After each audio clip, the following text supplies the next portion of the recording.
Καλησπέρα και από μένα. Νομίζω θα κινήσω λίγο το...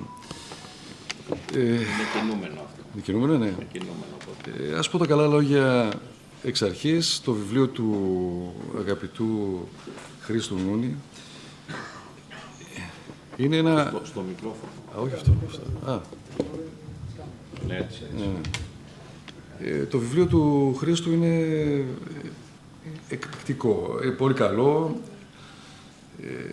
Και επιτρέψτε να μιλήσω και με το βάθος της πείρας τώρα. Δυστυχώς, όπως λένε, η πείρα είναι κάτι το οποίο το έχεις όταν δεν το χρειάζεσαι πλέον, αλλά τι να κάνουμε, ας σας το μεταδώσω.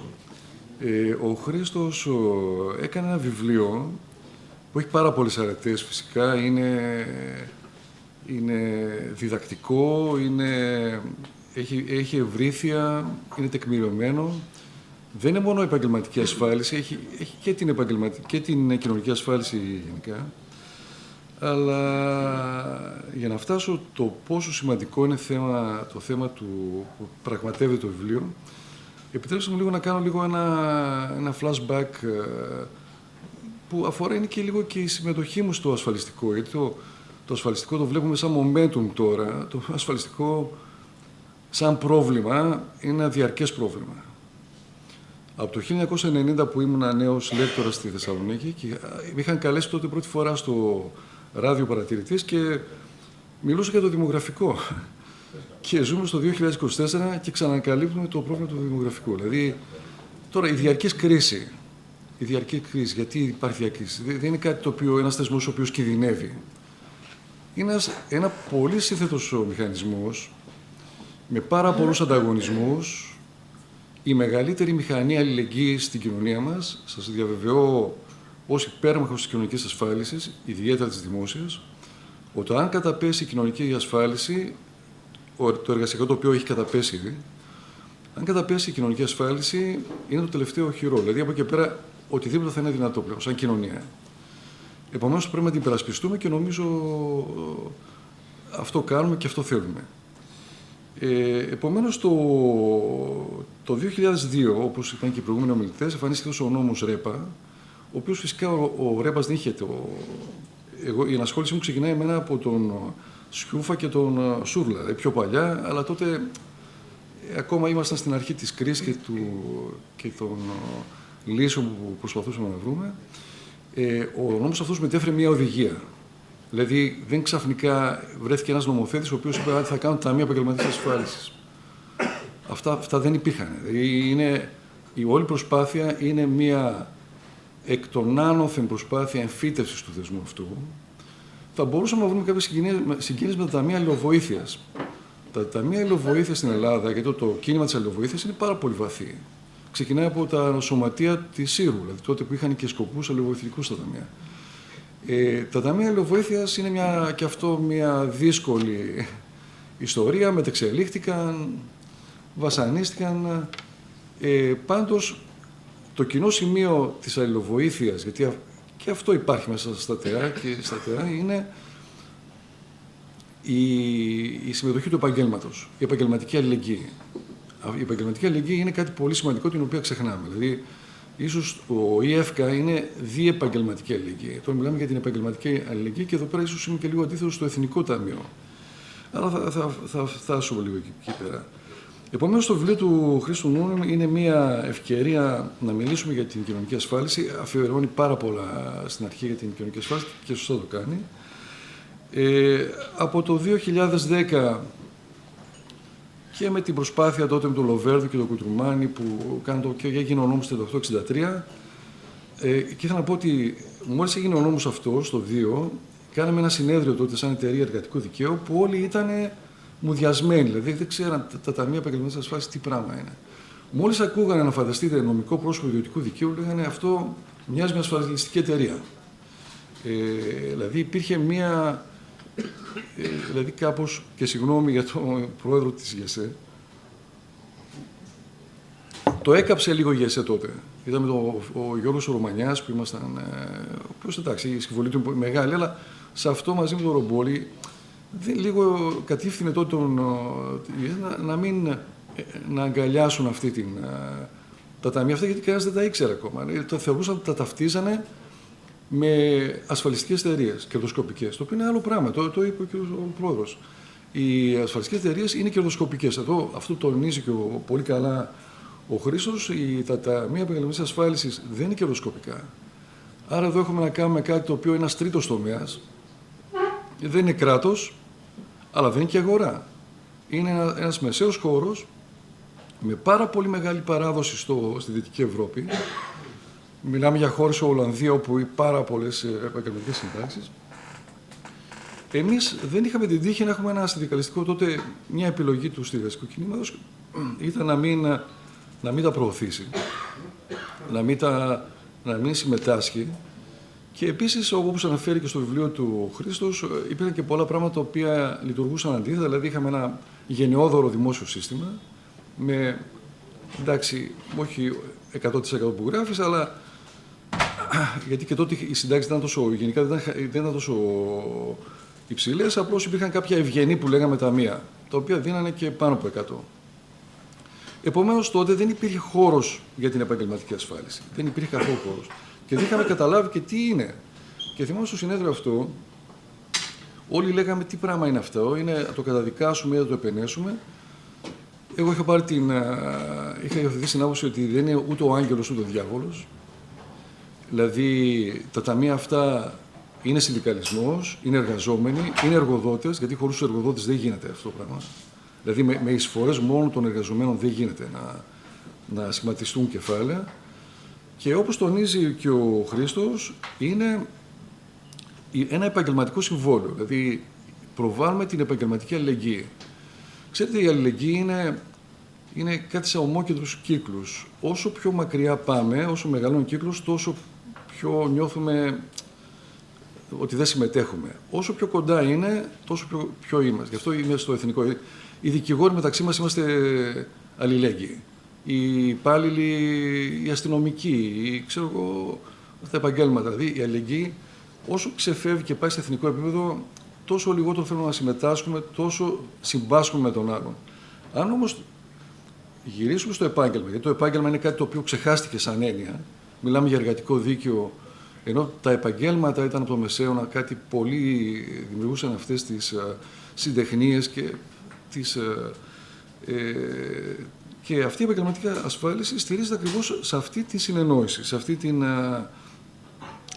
την συμφωνία. Επομένως, τα επαγγελματικά ταμεία κάπως κάκαν στην αρχή, επειδή δεν θέλαμε τον ιδιωτικό τομέα στο ασφαλιστικό σύστημα. Δηλαδή, υπήρχε ένας πολύ έντονος κρατισμός. Αλλά, όπως είπα προηγουμένως, το ιδιωτικό δεν είναι πάνω το κερδοσκοπικό. Είναι και αυτό το μη κερδοσκοπικό, το οποίο είναι πολύ σημαντικό. Είναι κάτι που ξεκινάει περισσότερο από την κοινωνία, δεν ξεκινάει από το κράτος από πάνω. Και εδώ φοβάμαι και τον νομοθέτη, γιατί ο νομοθέτης στο τελευταίο νόμο, το 578-23, αρχίζει να συμπεριφέρεται στα ΤΕΑ σαν να είναι δημόσιοι φορείς. Μα δεν είναι δημόσιοι φορείς αυτοί.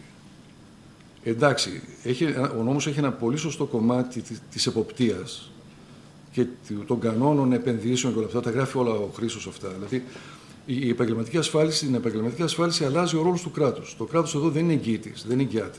Δεν βάζει το χέρι στην τσέπη να καλύψει ελλείμματα. Το κράτος εδώ πέρα θέλει να δημιουργήσει ένα θεσμικό πλαίσιο που αυτό το πράγμα θα λειτουργήσει σωστά.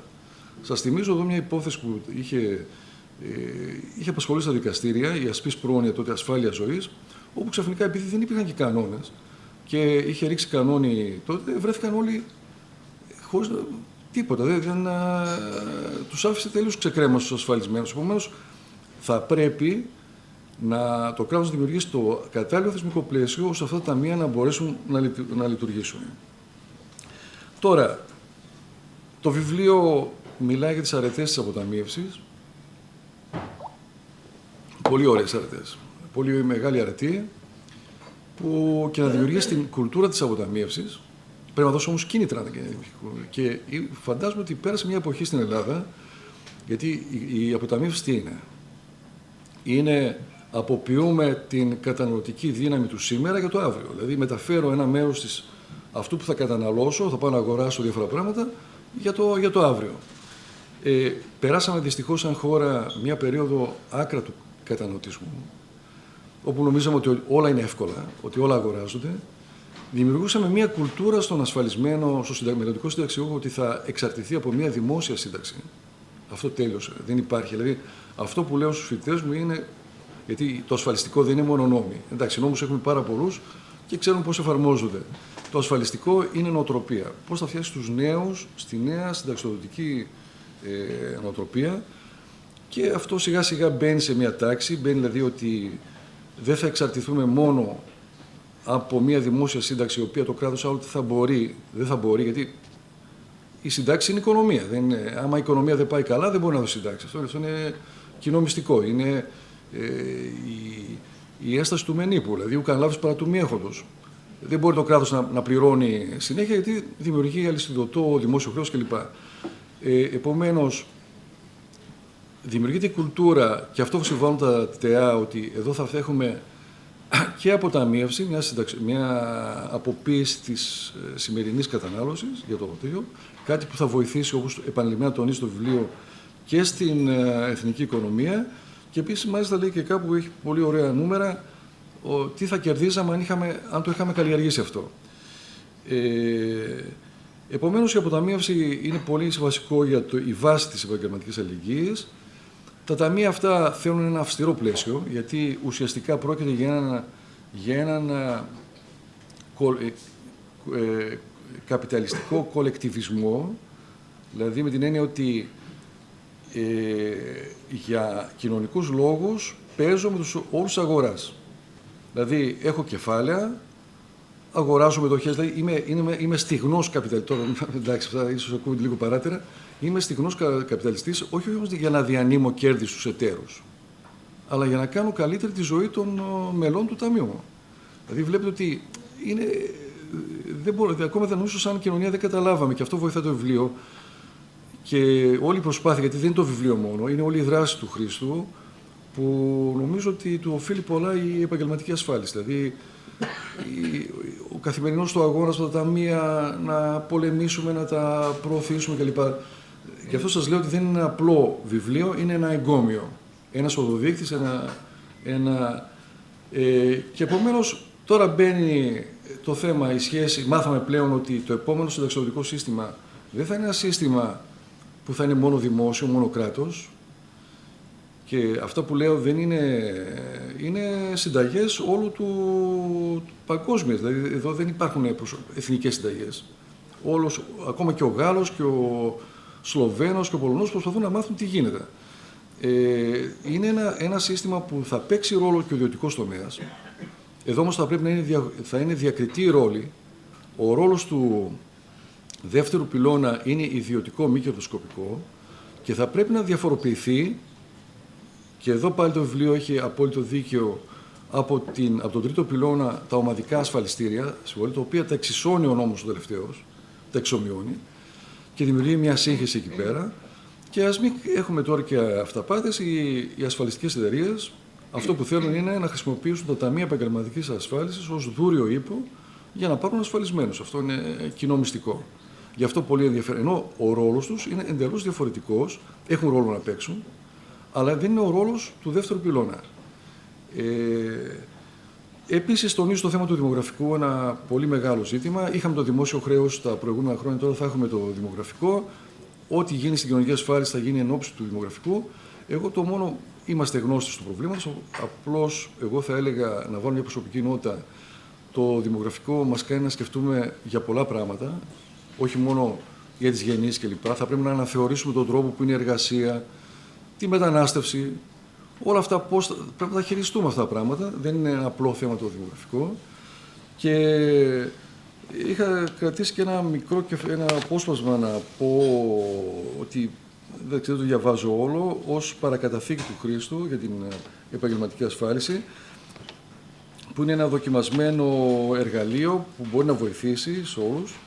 Και πριν τελειώσω, που ξέχασα να πω, είναι η κριτική που κάνει στο ΤΕΚΑ. Πολύ ωραία την κάνει την κριτική.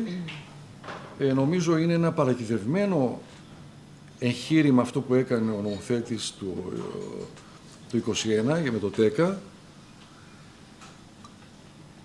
Πιστεύω ότι θα μας κοστίσει πολύ ακριβά. Αλλά δυστυχώς θα το μάθουμε μετά από 30 χρόνια, 20-30 χρόνια. Τότε που θα αρχίσει να δίνει συντάξεις και αν μπορεί να δώσει και τι θα μπορεί να δώσει το ΤΕΚΑ. Η μόνη μου αντίδραση είναι η αντίδραση όπως ήταν η αντίδραση του Χρήστου. Έλεγα, μα υπάρχει ένας πυλώνας με κεφαλαιοποίηση. Ο δεύτερος πυλώνας. Γιατί βάζεις την κεφαλαιοποίηση στον πρώτο πυλώνα?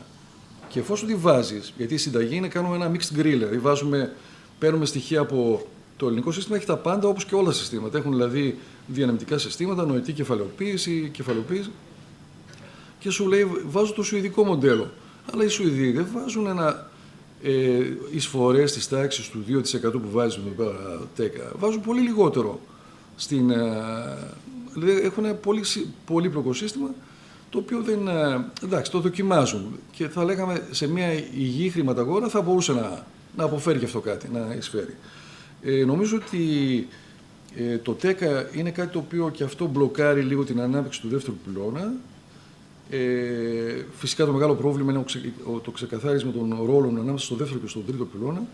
Και όλα αυτά ήταν ευκαιρία από το διάβασμα του βιβλίου του Χρήστου. Χρήστο, μπράβο, νομίζω ότι είναι το επιστέγασμα όχι μόνο μιας θεωρητικής σου ενασχόλησης, αλλά και γενικότερα με τον αγώνα που δίνεις για την επαγγελματική ασφάλιση.